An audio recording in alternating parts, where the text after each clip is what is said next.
The Crawling Chaos by H.P. Lovecraft. Of the pleasures and pains of opium much has been written. The ecstasies and horrors of De Quincey and the Paradis Artificiels of Baudelaire are preserved and interpreted with an art which makes them immortal, and the world knows well the beauty, the terror, and the mystery of those obscure realms into which the inspired dreamer is transported. But much as has been told, no man has yet dared intimate the nature of the phantasms thus unfolded to the mind, or hint at the direction of the unheard-of roads along whose ornate and exotic course the partaker of the drug is so irresistibly borne. De Quincey was drawn back into Asia, that teeming land of nebulous shadows whose hideous antiquity is so impressive that the vast age of the race and name overpowers the sense of youth in the individual, but farther than that he dared not go. Those who have gone farther seldom returned, and even when they have been either silent or quite mad.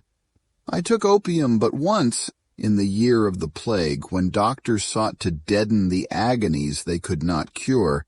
There was an overdose, my physician was worn out with horror and exertion, and I traveled very far indeed.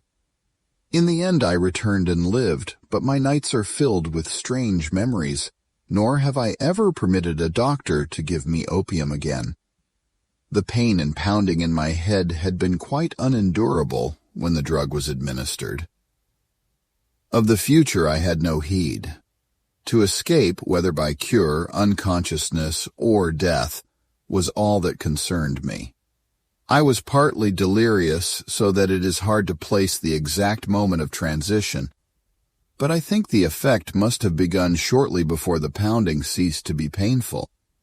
As I've said, there was an overdose, so my reactions were probably far from normal.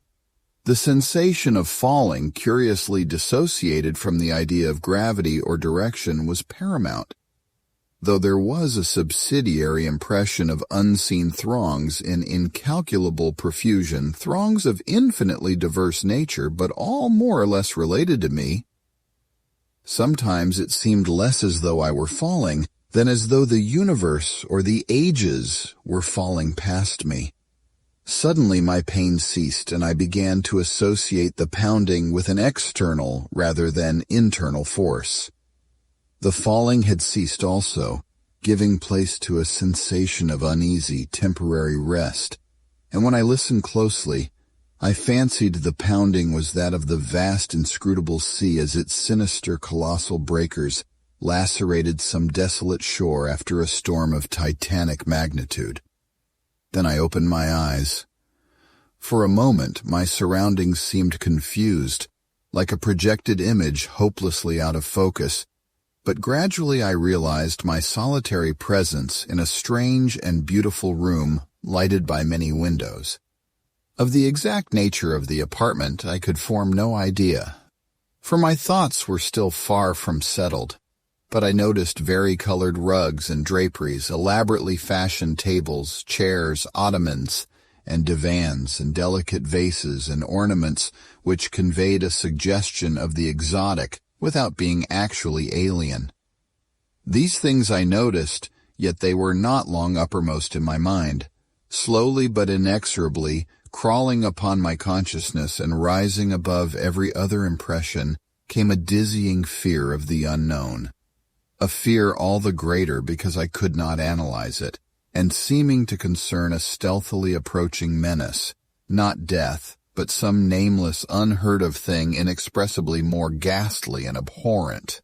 Presently I realized that the direct symbol and excitant of my fear was the hideous pounding whose incessant reverberations throbbed maddeningly against my exhausted brain.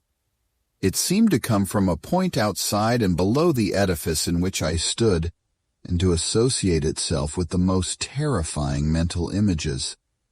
I felt that some horrible scene or object lurked beyond the silk-hung walls, and shrank from glancing through the arched, latticed windows that opened so bewilderingly on every hand. Perceiving shutters attached to these windows, I closed them all, averting my eyes from the exterior as I did so. Then, employing a flint and steel, which I found on one of the small tables, I lit the many candles reposing about the walls in arabesque sconces. The added sense of security brought by closed shutters and artificial light calmed my nerves to some degree. But I could not shut out the monotonous pounding. Now that I was calmer, the sound became as fascinating as it was fearful, and I felt a contradictory desire to seek out its source, despite my still powerful shrinking. Opening a portière at the side of the room nearest the pounding, I beheld a small and richly draped corridor ending in a carven door and large oriel window. To this window I was irresistibly drawn, though my ill-defined apprehensions seemed almost equally bent on holding me back. As I approached it, I could see a chaotic whirl of waters in the distance. Then, as I attained it and glanced out on all sides, the stupendous picture of my surroundings burst upon me with full and devastating force. I beheld such a sight as I had never beheld before, and which no living person can have seen, save in the delirium of fever or the inferno of opium. The building stood on a narrow point of land, or what was now a narrow point of land, fully 300 feet above what must lately have been a seething vortex of mad waters. On either side of the house there fell a newly washed-out precipice of red earth, whilst ahead of me the hideous waves were still rolling in frightfully, eating away the land with ghastly monotony and deliberation. Out a mile or more there rose and fell menacing breakers at least 50 feet in height, and on the far horizon ghoulish black clouds of grotesque contour were resting and brooding like unwholesome vultures. The waves were dark and purplish, almost black, and clutched at the yielding red mud of the bank as if with uncouth, greedy hands. I could not but feel that some noxious marine mind had declared a war of extermination upon all the solid ground, perhaps abetted by the angry sky. Recovering at length from the stupor into which this unnatural spectacle had thrown me, I realized that my actual physical danger was acute. Even whilst I gazed, the bank had lost many feet, and it could not be long before the house would fall undermined into the awful pit of lashing waves. Accordingly, I hastened to the opposite side of the edifice, and finding a door, emerged at once, locking it after me with a curious key which had hung inside. I now beheld more of the strange region about me, and marked a singular division which seemed to exist in the hostile ocean and firmament. On each side of the jutting promontory different conditions held sway. At my left, as I faced inland, was a gently heaving sea with great green waves rolling peacefully in under a brightly shining sun. Something about that sun's nature and position made me shudder, but I could not then tell, and cannot tell now, what it was. At my right also was the sea, but it was blue, calm, and only gently undulating, while the sky above it was darker and the washed-out bank more nearly white than reddish. I now turned my attention to the land, and found occasion for fresh surprise, for the vegetation resembled nothing I had ever seen or read about. It was apparently tropical, or at least subtropical, a conclusion borne out by the intense heat of the air. Sometimes I thought I could trace strange analogies with the flora of my native land, fancying that the well-known plants and shrubs might assume such forms under a radical change of climate. But the gigantic and omnipresent palm trees were plainly foreign. The house I had just left was very small, hardly more than a cottage, but its material was evidently marble, and its architecture was weird and composite, involving a quaint fusion of Western and Eastern forms. At the corners were Corinthian columns, but the red tile roof was like that of a Chinese pagoda.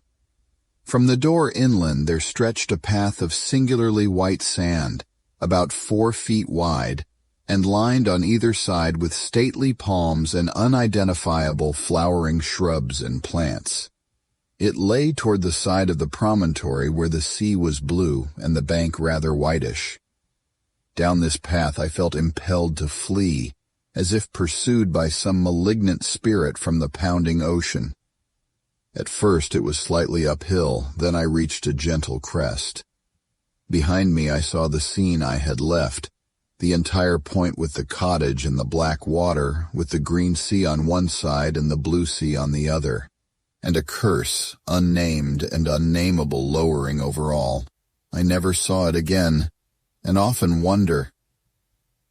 After this last look, I strode ahead and surveyed the inland panorama before me. The path, as I have intimated, ran along the right-hand shore as one went inland. Ahead and to the left I now viewed a magnificent valley comprising thousands of acres, and covered with a swaying growth of tropical grass higher than my head. Almost at the limit of vision was a colossal palm tree which seemed to fascinate and beckon me. By this time, wonder and escape from the imperiled peninsula had largely dissipated my fear, but as I paused and sank fatigued to the path, idly digging with my hands into the warm, whitish-golden sand, a new and acute sense of danger seized me.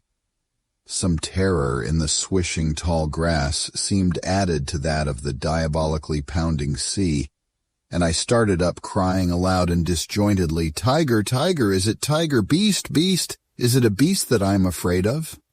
My mind wandered back to an ancient and classical story of tigers which I had read. I strove to recall the author, but had difficulty. Then in the midst of my fear I remembered that the tale was by Rudyard Kipling. Nor did the grotesqueness of deeming him an ancient author occur to me. I wished for the volume containing the story, and had almost started back toward the doomed cottage to procure it, when my better sense and the lure of the palm prevented me. Whether or not I could have resisted the backward beckoning without the counter-fascination of the vast palm tree, I do not know.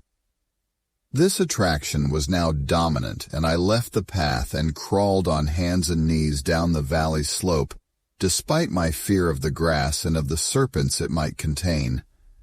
I resolved to fight for life and reason as long as possible against all menaces of sea or land, though I sometimes feared defeat as the maddening swish of the uncanny grasses joined the still audible and irritating pounding of the distant breakers.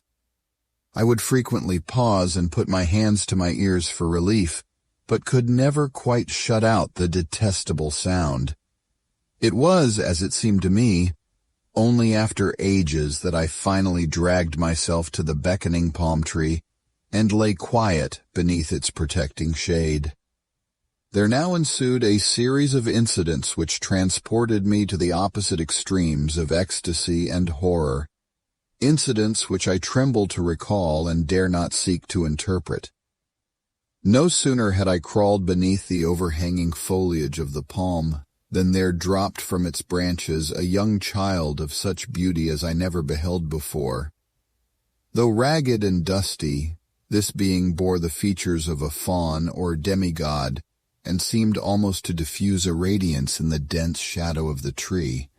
It smiled and extended its hand, but before I could arise and speak, I heard in the upper air the exquisite melody of singing, notes high and low blent with a sublime and ethereal harmoniousness.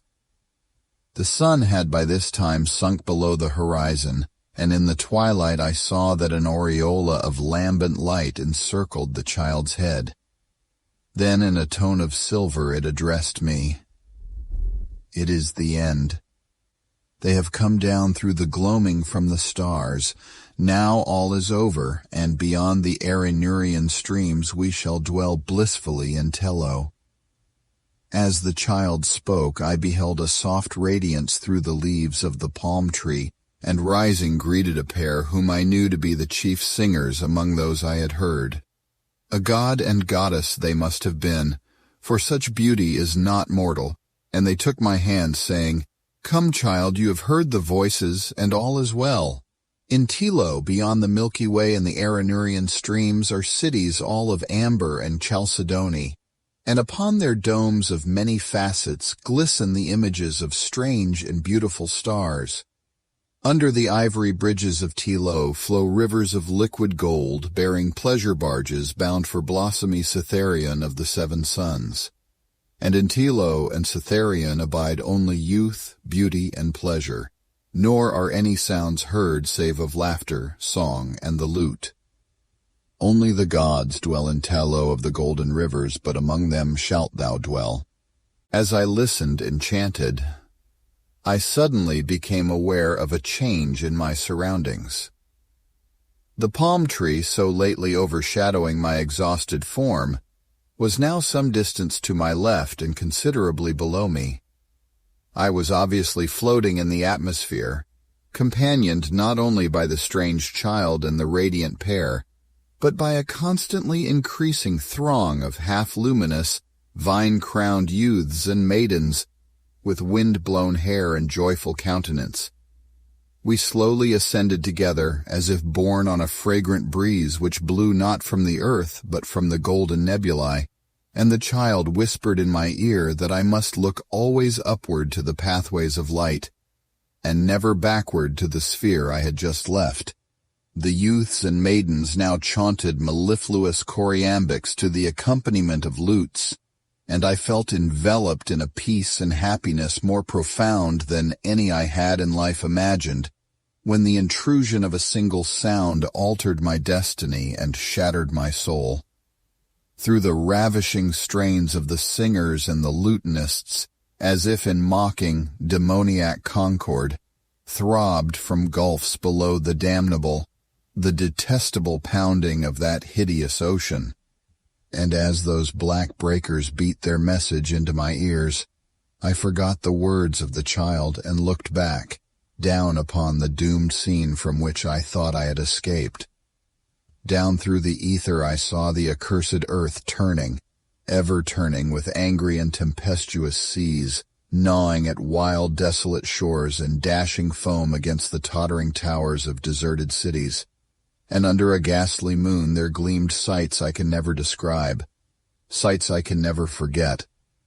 Deserts of corpse-like clay and jungles of ruin and decadence, where once stretched the populous plains and villages of my native land, and maelstroms of frothing ocean where once rose the mighty temples of my forefathers.